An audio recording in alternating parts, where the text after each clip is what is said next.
ఆలు ఫ్రై.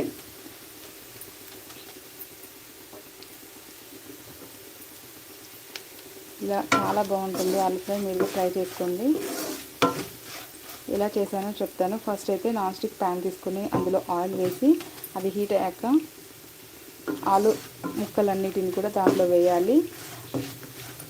వేసి వేయించుకోవాలి. నాన్ స్టిక్ కాబట్టి మనకి ఏం అంటుకోదు.